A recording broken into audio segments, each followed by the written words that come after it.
Bismillahirrahmanirrahim. Assalamualaikum warahmatullahi wabarakatuh. Alhamdulillah.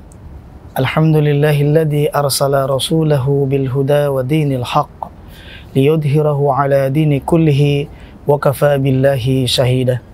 Asyhadu an la ilaha illallah wahdahu la syarika lah wa asyhadu anna Muhammadan abduhu wa rasuluhu la nabiyya ba'dah.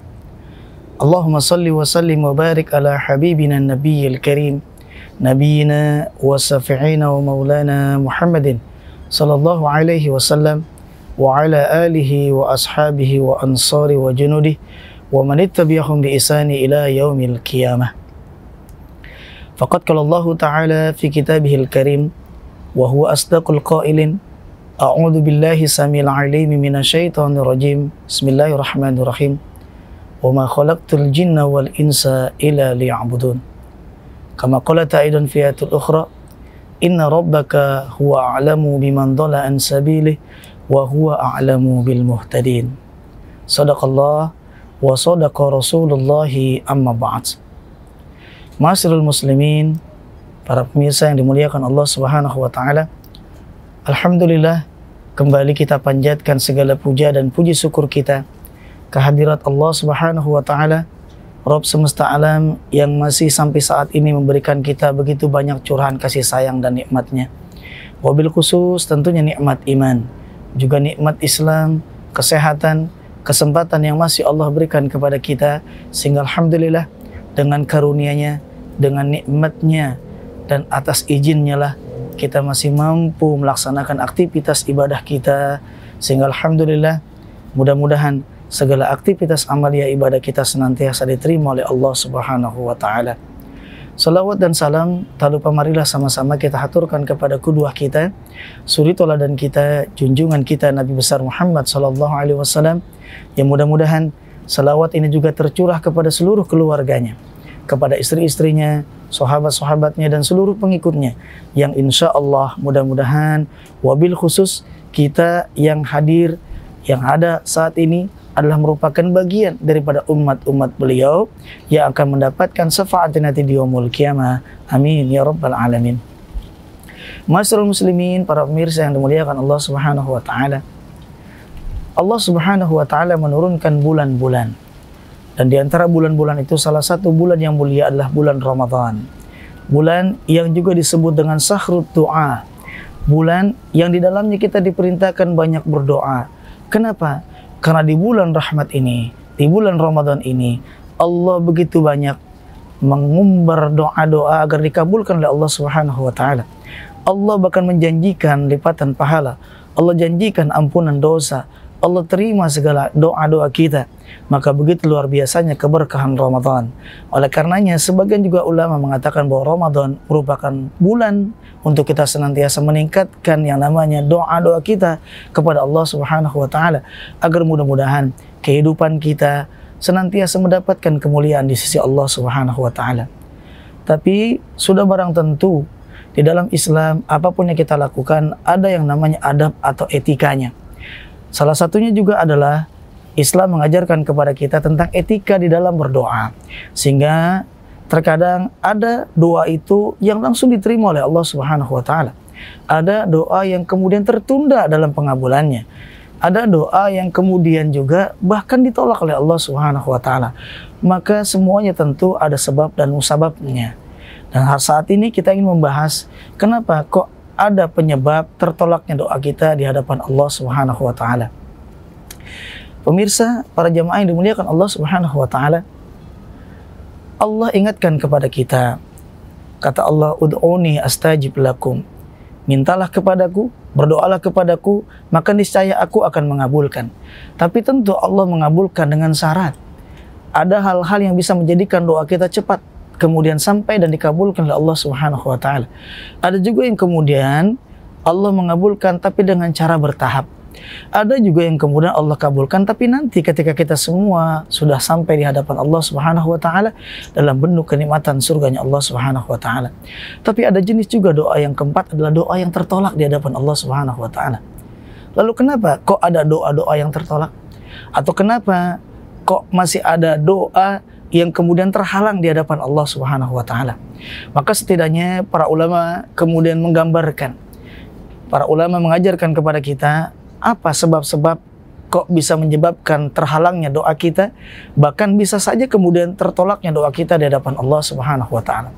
Setidaknya ada beberapa sebab yang menyebabkan doa kita terhalang atau bahkan bisa jadi doa kita tertolak di hadapan Allah Subhanahu wa taala. Yang pertama, kata para ulama, apa yang menyebabkan doa kita tertolak di hadapan Allah Subhanahu wa taala? Kalian mengenal Allah Subhanahu wa taala, tapi kalian tidak menunaikan hak-haknya Allah Subhanahu wa taala. Kalian hanya sekedar kenal Allah, tapi tidak tahu apa yang menjadi kewajiban kalian terhadap Allah Subhanahu wa taala, dan kalian juga tidak tahu apa hak-haknya Allah agar kalian bisa mampu melaksanakan atau menunaikan haknya Allah Subhanahu wa taala. Apa itu haknya Allah? Dalam Al-Quran, Allah Subhanahu wa taala dalam surah Az-Zariyat ayat 56 dengan tegas mengatakan, "Wa ma khalaqtul jinna wal insa illa liya'budun." Tidaklah Allah menciptakan jin dan manusia dengan segala macam kenikmatannya, dan tentu di dalamnya ada hak dan kewajibannya, dan hak atau kewajiban daripada seorang manusia ketika diciptakan oleh Allah Subhanahu wa taala adalah untuk senantiasa beribadah kepada Allah Subhanahu wa taala. Maka ini yang harus ada dalam diri kita.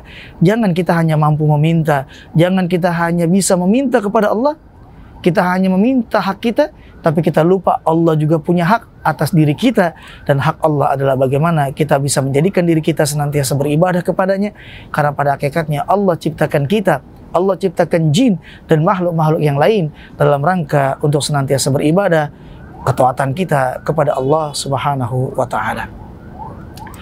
Jamaah para pemirsa yang dimuliakan Allah Subhanahu wa taala, kemudian apa penyebab yang kedua yang menyebabkan doa kita terhalang, bahkan bisa saja doa kita tertolak di hadapan Allah Subhanahu wa taala? Yang kedua, kata para ulama, yang menyebabkan itu semua adalah kalian membaca Al-Quran, ya, tapi kalian tidak mau mengamalkan isinya. Kalian hanya mampu membacanya, tapi tidak mampu mentadaburinya, tidak mampu memahami isi kandungannya, bahkan kalian tidak mau mengamalkan apa yang menjadi perintah-perintah di dalamnya. Maka sudah barang tentu Quran seakan-akan hanya menjadi sebuah bacaan, tapi belum mampu dijadikan dalam diri kita menjadi sebuah pedoman, ya, bahkan bisa menjadi sebuah yang namanya pegangan hidup atau pandangan hidup kita yang mengantarkan kita kepada sebuah kemuliaan. Turunnya Al-Quran adalah sebagai rahmat, turunnya Quran adalah sebagai bayinat, penjelas antara hak dan yang batil, yang mengajarkan kita antara kebaikan dan keburukan, yang mengeluarkan kita dari kebatilan menuju cahaya yang terang benderang, yaitu al-haq, al-Islam itu sendiri. Maka Quran adalah sebuah pedoman bagi kita umat Islam, melalui risalah Rasulnya disampaikan kepada kita agar bisa menjadi manhajul haya, menjadi pedoman hidup. Tetapi Quran bukan sekedar hanya bacaan, tetapi juga dia menjadi sebuah pedoman yang harus kita amalkan dalam kehidupan kita sehari-hari. Berapa banyak kita hanya mampu membacanya, tapi belum mampu untuk mengamalkan isi kandungannya.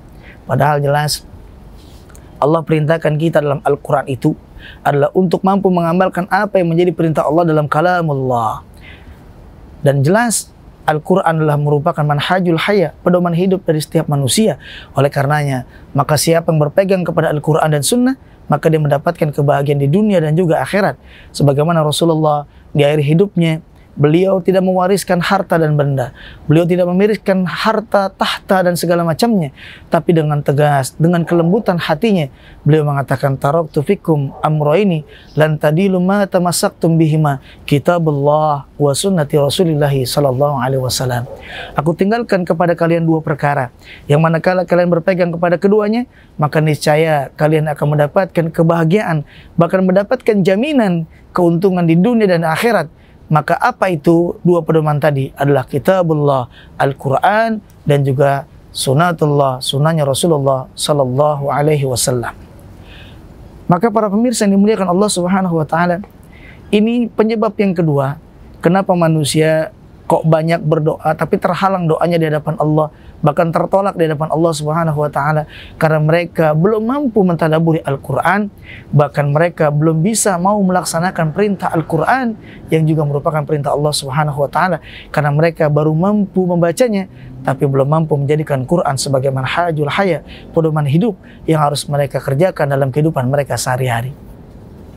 Jamaah para pemirsa yang dimuliakan Allah Subhanahu wa taala, ini yang kedua yang menyebabkan kenapa doa kita terhalang di hadapan Allah, bahkan tertolak di hadapan Allah Subhanahu wa taala, karena kita belum mampu mentadaburi kalamullah yang pada hakikatnya merupakan perintah-perintah Allah, yang pada hakikatnya ini merupakan pedoman hidup kita, yang kalau kita ingin selamat berpeganglah kepada keduanya. Bahkan Abu Bakar As-Siddiq ketika beliau dilantik menjadi khalifah, maka ucapan beliau yang pertama, beliau mengatakan, anna laisat khairu minkum walakinallaha nazalat Quran wa sunnati rasulillahi sunnana. Saya ini bukan yang terbaik di antara kalian, karena beliau tahu di sana masih ada sahabat-sahabat yang luar biasa hebatnya.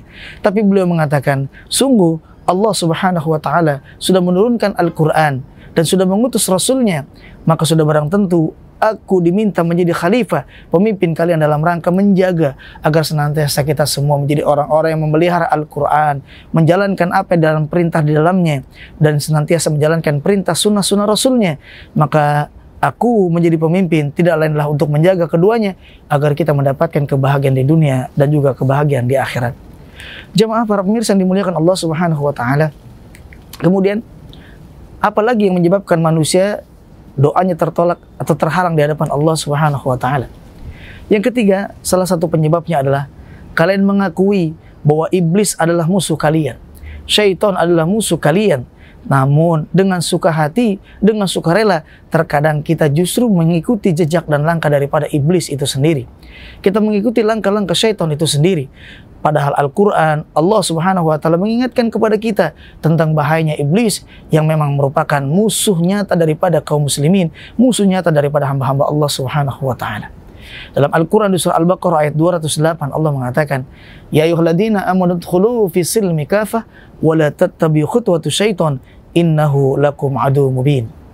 Kata Allah, wahai orang beriman, masuklah kalian semua ke dalam Islam secara kafah, dan jangan kalian mengikuti langkah-langkah syaitan. Langkahnya saja tidak boleh, apalagi kita menjadi pengikutnya.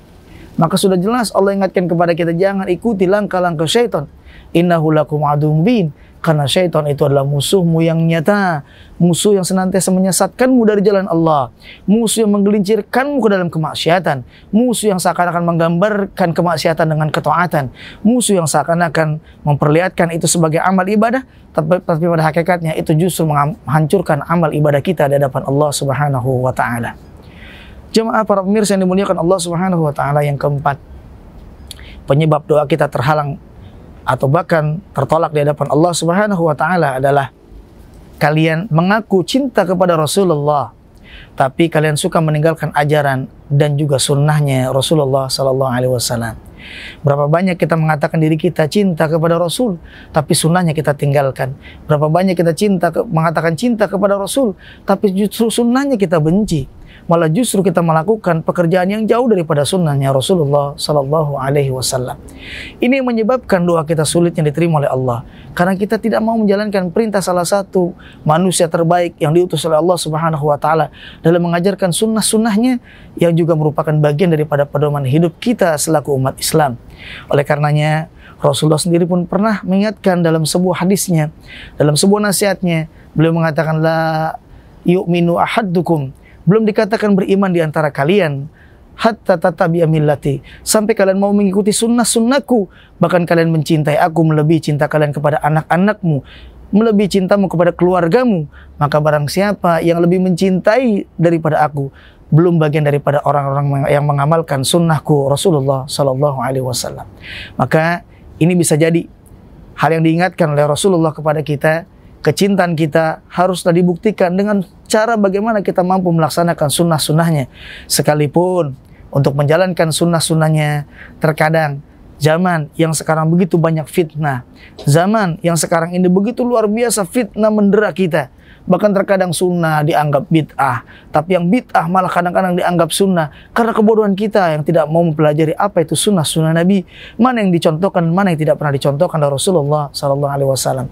Karena bisa jadi sesuatu yang kita anggap sunnah, padahal beliau tidak pernah mencontohkan, bahkan beliau melarang, tapi karena ketidakpahaman kita, justru ini menjadi penyebab tertolaknya doa kita, menjadi penyebab tertolaknya amal kita di hadapan Allah Subhanahu wa taala.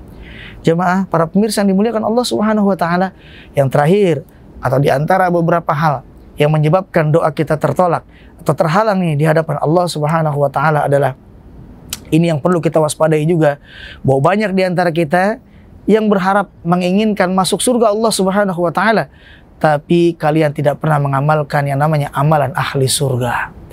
Selalu kita berharap dan berdoa pada Allah Subhanahu wa taala. Bahkan dalam setiap doa kita mengatakan Allahumma adkhilni jannataka. Ya Allah, masukkan saya ke dalam surgamu ya Allah. Saya berharap menjadi penghuni surgamu ya Allah. Harapan kita adalah mendapatkan kemuliaan surganya Allah. Tapi dalam kehidupan sehari-hari kita belum mau, bahkan cenderung sulit untuk melakukan yang namanya amalan ahli surga.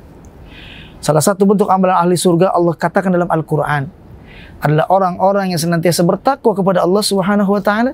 Siapa mereka orang-orang bertakwa? Dalam Al-Quran Allah mengatakan, wasari'u ila magfiratin min rabbikum wa jannatin urduha samawati wal ard u'idat lil muttaqin. Bersegeralah kalian semua meminta ampunan Allah. Perbanyaklah oleh kalian beristighfar kepada Allah Subhanahu wa taala, yang jikalau Allah sudah mengampuni dosa-dosa kalian, mengampuni kekhilafan kalian, maka Allah janjikan bagi kalian surga yang luasnya bagaikan langit dan bumi, u'idat lil muttaqin, yang Allah siapkan bagi hamba-hambanya yang bertakwa. Siapa hamba-hamba yang bertakwa tadi? Siapa yang Allah sebutkan sebagai ahli surga tadi? Allah mengatakan alladzina yunfikuna fis sarra'i wad dharra. Mereka lah orang-orang yang gemar berinfak, baik dalam kondisi senang ataupun dalam kondisi susah. Ada uang banyak, mereka tetap berinfak. Sekalipun tidak berharta banyak, mereka tetap mau menyisihkan di jalan Allah Subhanahu wa taala.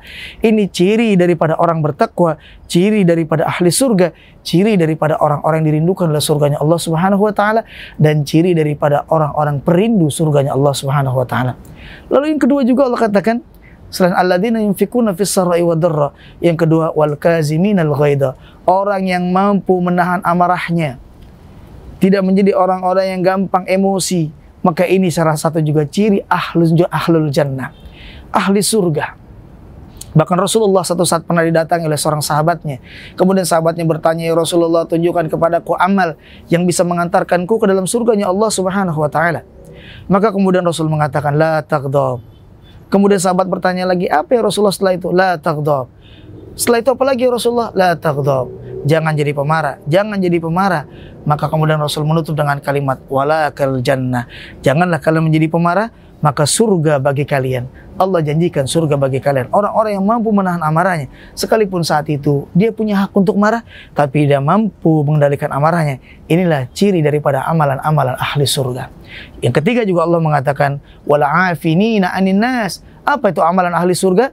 Orang yang mampu memaafkan kesalahan orang lain tanpa diminta. Dahsyatnya amalan ahli surga. Berapa banyak di antara kita terkadang menutup diri daripada permintaan maaf orang lain, padahal sudah meminta, sudah ingin dimaafkan, tapi ternyata kita tidak mau membukakan pintu maaf. Tapi ahli surga, amalan ahli surga, mereka tanpa diminta, mereka mau memaafkan kesalahan orang lain. Dan ini ciri karakter daripada orang-orang yang dirindukan oleh surganya Allah Subhanahu wa ta'ala. Sifat pemaaf, al-afu, adalah bagian juga daripada sifat asma'ul husna, kebaikan yang Allah berikan bagi kita.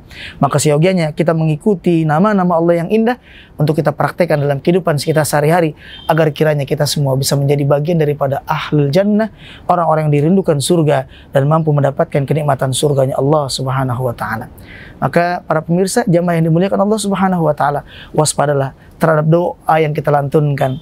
Keinginan kita, doa kita dijawab oleh Allah Subhanahu wa taala, tapi bisa jadi dikarenakan ketidakpahaman kita adab dalam berdoa, atau bisa jadi amal kita yang menyebabkan terkadang doa itu tertolak atau tertunda, bahkan tidak dipandang oleh Allah Subhanahu wa taala. Oleh karenanya waspadai hal-hal yang bisa menyebabkan doa kita terhalang, apalagi tertolak di hadapan Allah Subhanahu wa taala. Maka mudah-mudahan apa yang saya sampaikan menjadi manfaat buat kita semua, menjadi pelajaran buat kita semua, agar kita lebih mawas diri dalam berdoa, dalam beramal, agar mudah-mudahan apa yang kita lakukan, apa yang kita kerjakan, termasuk doa-doa kita sehari-hari, didengar dan dijawab oleh Allah Subhanahu wa taala. Dan mudah-mudahan dengan doa ini Allah angkat derajat kita di sisi yang paling mulia, dan mudah-mudahan kita semua termasuk golongan hamba-hambanya yang bertakwa, yang mampu melaksanakan perintahnya dan mampu menjauhi yang namanya larangannya Allah Subhanahu wa taala. Para pemirsa, jamaah yang dimuliakan Allah Subhanahu wa taala, barangkali itu saja yang saya sampaikan sebagai tausiah, mau'idatul hasanah, untuk kita semua, terutama buat saya pribadi, agar mudah-mudahan kita semua menjadi pribadi-pribadi yang lebih baik lagi di hadapan Allah Subhanahu wa taala, dan mudah-mudahan Allah senantiasa menerima segala amal ibadah kita agar kita semua bisa mendapatkan kebahagiaan di dunia juga kebahagiaan fil akhirah. Dari saya cukup sekian, yang benar datang dari Allah Subhanahu wa taala, sedang yang salah datang dari saya pribadi, mohon dibukakan pintu maaf yang seluas-luasnya. Hadanallahu ajmain. Assalamualaikum warahmatullahi wabarakatuh. Saudaraku, jangan lupa channel Quran Al-Muslim. Subscribe, like, and share. Semoga Allah berkati. Terima kasih.